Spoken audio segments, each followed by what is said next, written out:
Alright everyone, so the knife you just saw belongs to a friend of mine at work.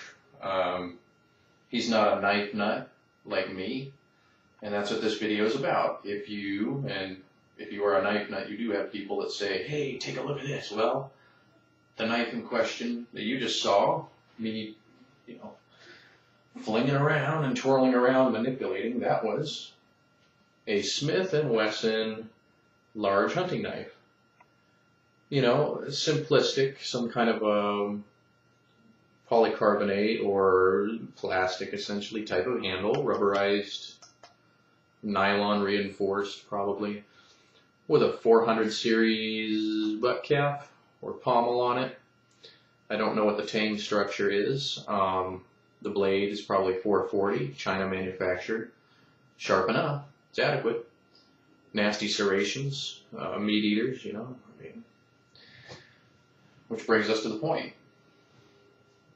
What's good enough for your friend? Well, my friend and a colleague, he is prior military. He's had some training in the use of the knife, and this is good because his intended purpose for it is as a bug-out backup type weapon, something he might use to mitigate a close quarters encounter in like a carjacking scenario, when he doesn't have a gun available. This will cut flesh. It's got a point, it's got an edge, and it's not a bad edge. I mean, you can get these at Big 5 as well. I don't know what the price is, but I found one on Amazon just to research it for my buddy for $17.95. So I don't know how much he paid, but inexpensive. If you're not a knife nut, maybe you don't see the value in spending, a bunch of money on expensive things. Am I going to recommend something else to my friend because I care about his well-being? Well, of course. I'm always going to recommend a higher quality knife. I would never tell him to step it up, but that's because I'm biased, because of my love of fine cutlery. So that's just a personal thing. Knives are very personal. The choice of a knife is very personal. As long as someone who doesn't know a whole lot about knives presents something to you and asks your opinion of it, and you're honest, your honesty can go a long way. Don't let your buddy take some flea market, no-name piece that says rust-free on it or something, and let him go out into the woods and try to skin game with it, or ask him to rely upon it taking and holding a very fine, nasty, flesh-eating edge. That would be doing a disservice. But in this instance, I can say, my friend has a knife that will do what is expected of it if it's ever called into service. Like I said, the guy's got military training. He's probably familiar with power assist, elliptical stabbing, maybe using power assist with a reverse grip. I'm not sure. I don't know what the military trains. Wasn't in the military. I know what I know.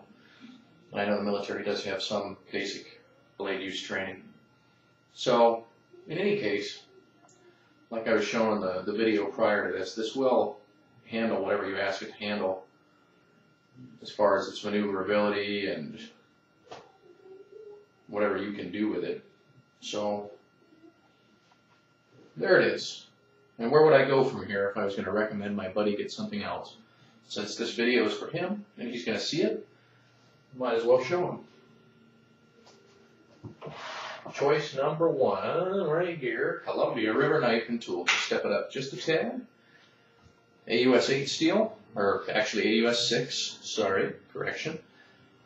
You can see that they high polished the flats and then satin finished the bevels based on an ancient Japanese tanto developed by James Williams, Dojo of the Four Winds. Simulated ray skin grip.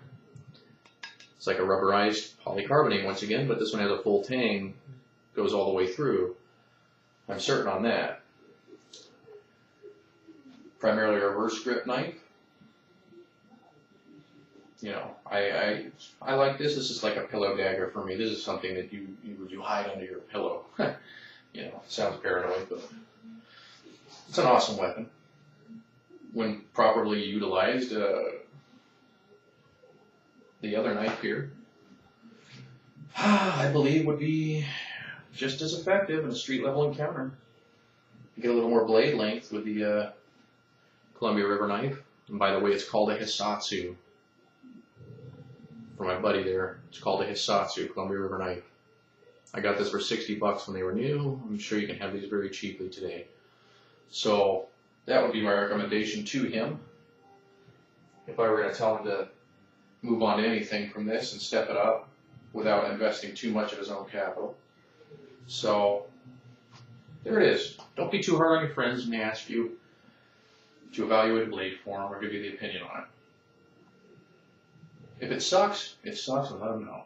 If it's decent, let them know that too. This one's not too bad.